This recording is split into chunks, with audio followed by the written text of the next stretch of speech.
Hey guys, Matt, Cichlid Dojo, back with another update video here. Today's update is on the Trimacs, the pair of Trimacs that I have here. If you've been following the channel, I've been growing these guys out for not too long. I think somewhere near the beginning of the year, probably 8 months. And you can see the growth rate on these guys. This male, I started out growing this guy, I think he was about that 3-4 inch mark, and he's just quite big at this point. I would say in that 12-inch range. The female obviously much smaller, as you can see, and previously I had them in the 90-gallon tank. When they were small, I had them breeding pretty consistently, and then once they started getting larger, I was a little more cautious and kept them more divided. Plus, I wasn't really trying to get any Trimac fry from them.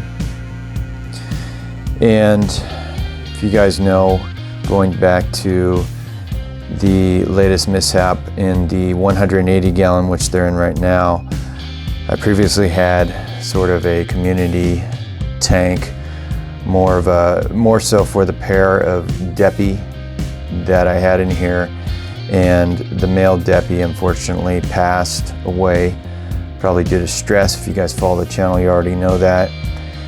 And so I mentioned that I was looking to change things up in this 180-gallon. So I went through the process of moving just about every fish in the tank, and you know, that consisted of a good sized group of Alphari, Criboheros Alphari. Those went out. I had a large Synspilum, he went out. I had a Firemouth. I had a couple Carpentis females, and I think that's about it. But that, you know, I kind of wanted to do something different in this tank, and so I put the Trimacs in here just temporarily.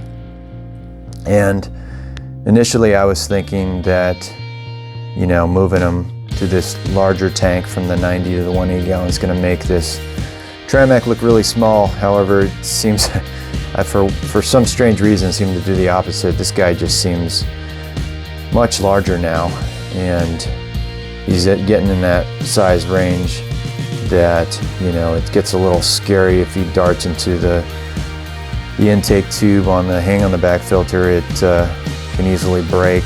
There's a heater that he can rattle around, and just a very large fish.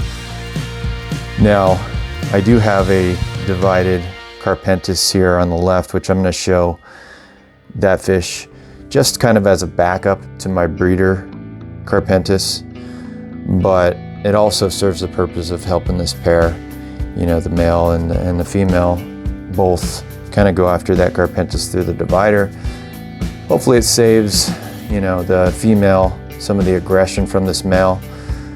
I also do have a couple of my favorite dithers, these standard silver dollars in here, which this guy will be chasing around from time to time, but he doesn't do really any damage towards them. Now you can see a little bit of this pair here, and they're doing pretty good. I think the last spawn, you know, I tried to get a divider spawn in the 90 gallon and was not successful. I think she dropped eggs 2 or 3 times. The male wasn't interested in fertilizing, and so I'm wondering if they'll get back to their old ways and do a spawn here. They're messing around a lot near this pot that a lot of the cichlids like. However, this male is kind of near the largest size that I would, you know, say this pot can be used for breeding. Kind of gets stuck in there and has to back out. He's not really able to turn around much in there.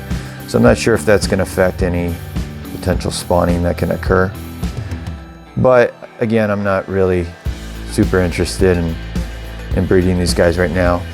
And again, these are Rio Naranjo Trimacs.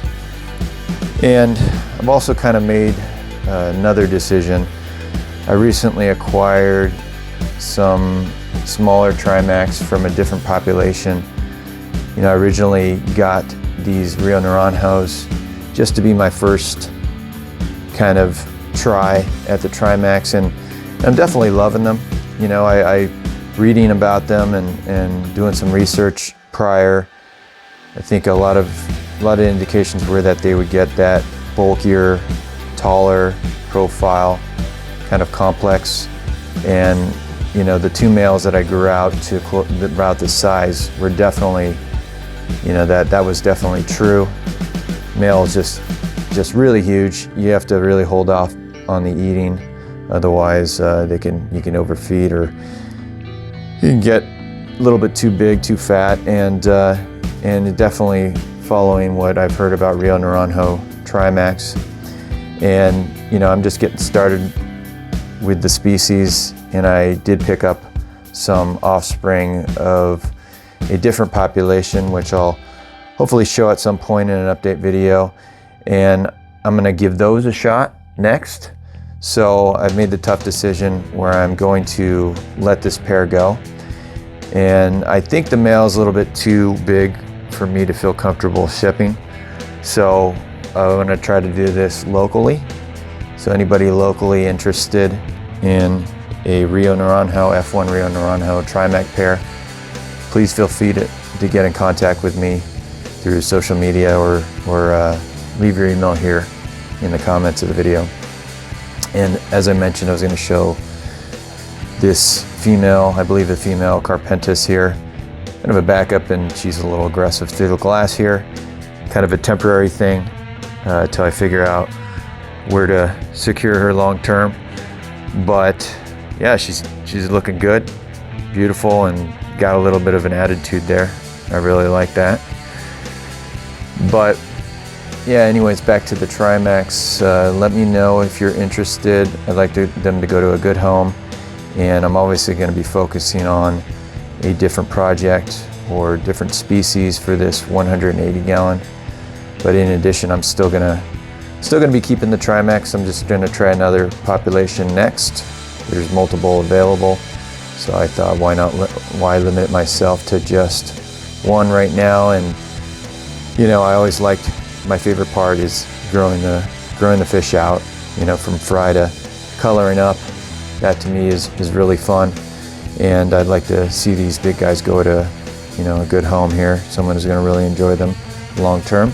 So message me if you're interested. But anyways, guys, I hope you appreciated the update, and until the next one, take care.